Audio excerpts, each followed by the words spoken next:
and a very warm welcome to Cultural Communication Confidence with me, Victoria Reynoldson, and a very warm welcome to episode 34, where we're talking about the 7 top conversation starters.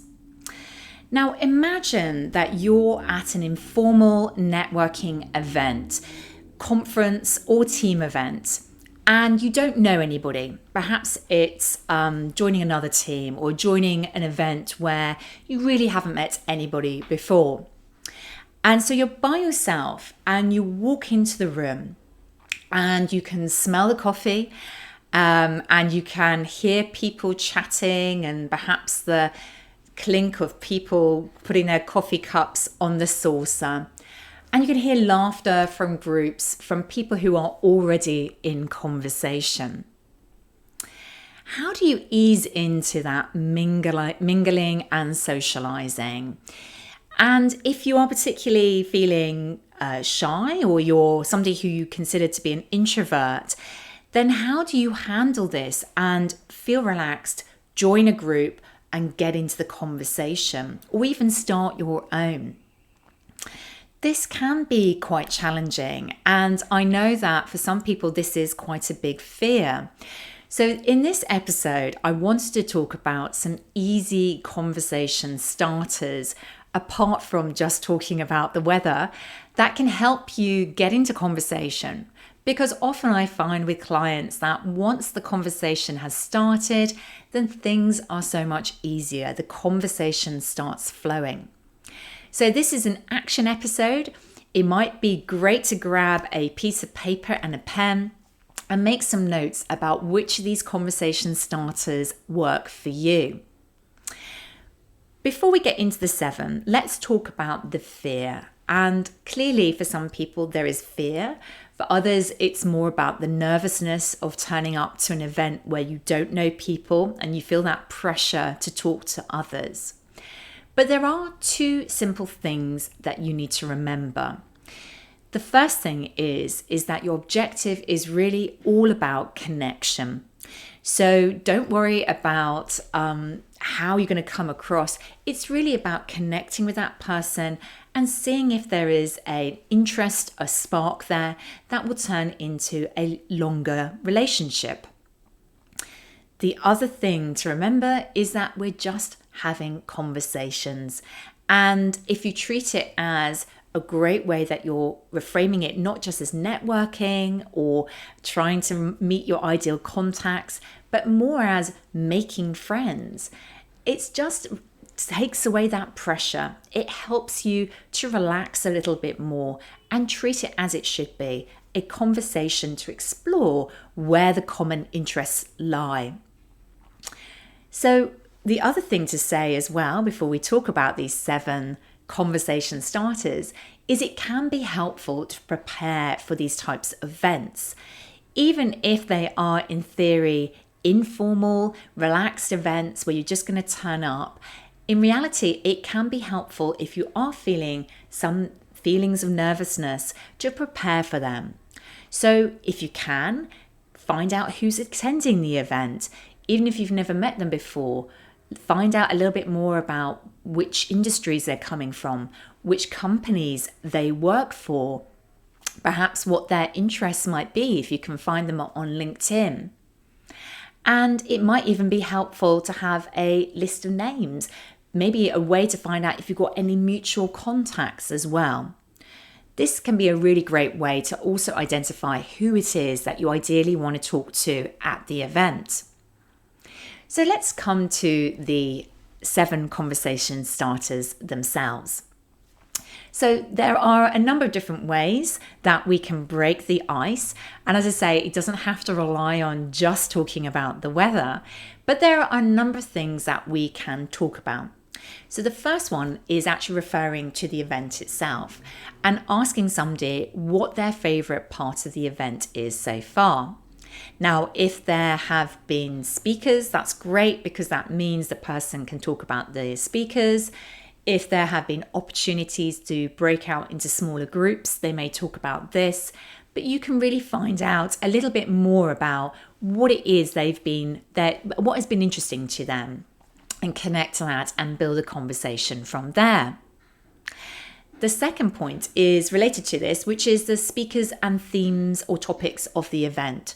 So it can be really quite helpful to ask them whether they've heard of these speakers previously or seen them speaking previously, what they thought about what the speakers talked about and their topics, and what their opinions are on the same topics.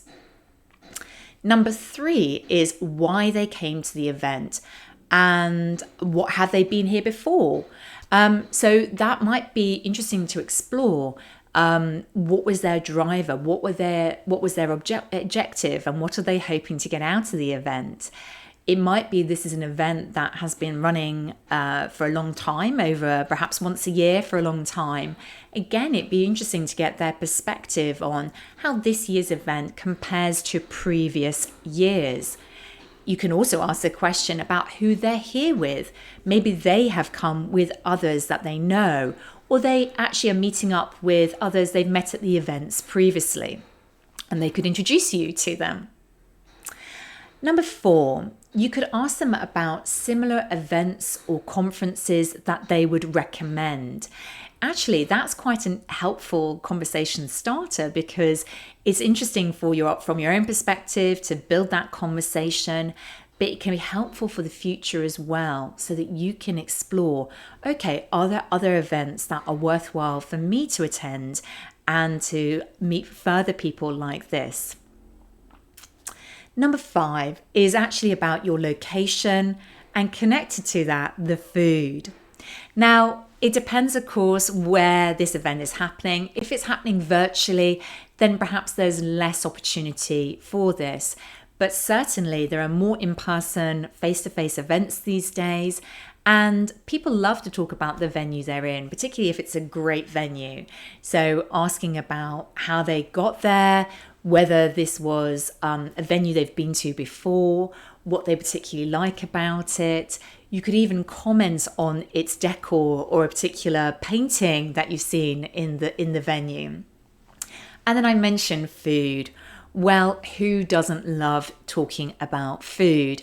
And again, if this is an in-person event and the food is good, that is a great conversation starter.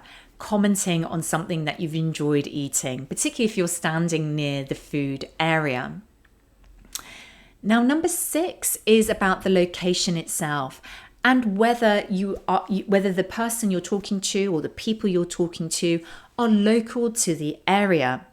This is where you can explore things like, did it take you a long time to come here today? Is this the usual way that you travel, or is this in a different direction? And finding out, if they are local, whether they can tell you something about the area. And then number 7, this is one which is quite interesting. A classic way that people often start conversations, particularly at this type of informal networking events or conferences, is what do you do? Personally, I don't find this a great question. I find this question a little bit boring and perhaps a bit standard. So rather than asking this specific question, why don't you ask something like, what do you enjoy most about your role at the moment? What's changing most in your industry right now? How is AI impacting your industry and your job role? These are really, really great quality questions, which will get a better response than what do you do? It's also a sort of second-hand way of finding out what it is that they're working on.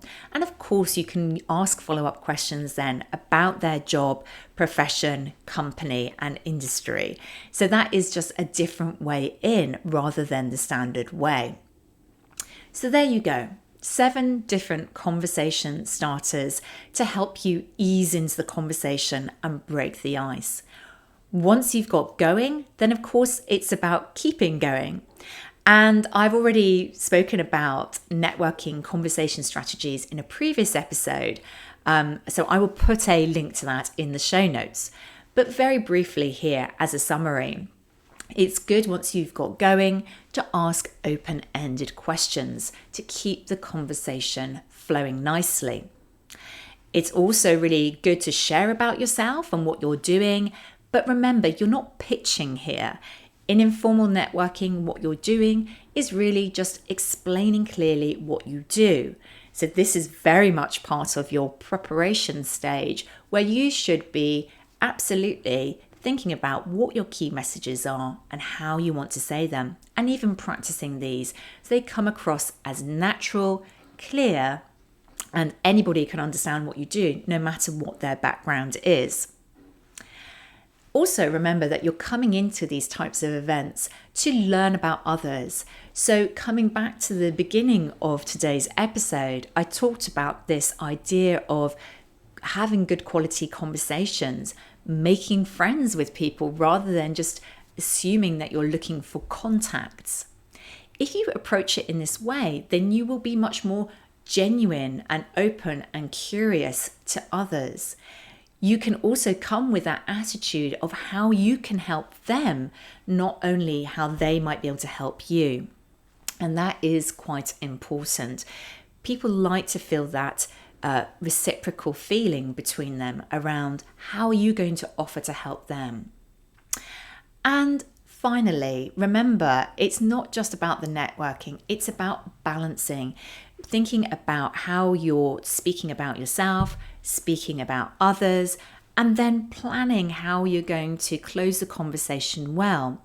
If you've had a great conversation, then you really want to know how you want to follow up on that. So making sure you get hold of contact details, or at the very least know correct spelling of their name so you can connect with them on LinkedIn, is incredibly important.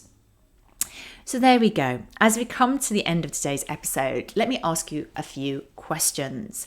Which of these conversation starters do you think will be most useful to you? Which ones are you using at the moment and you could do with a freshen up and maybe try a different approach? Networking and being comfortable in conversation with all sorts of people is an incredibly important skill to have.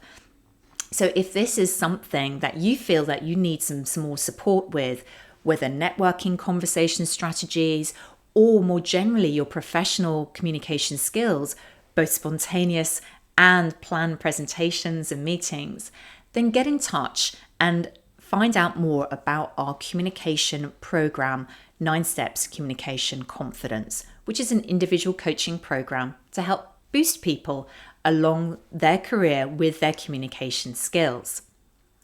And if this episode has particularly resonated for you and you think you know somebody who would find this valuable, then I would love for you to share this. And in fact, I would absolutely love it as well if you could rate the episode, review it if you're feeling particularly generous with your time. It means a lot to me personally. And it really means that this particular podcast episode and this podcast can get out there much more widely around the world and benefit others. Thank you so much for joining me today for Cultural Communication Confidence, and I look forward to seeing you next time.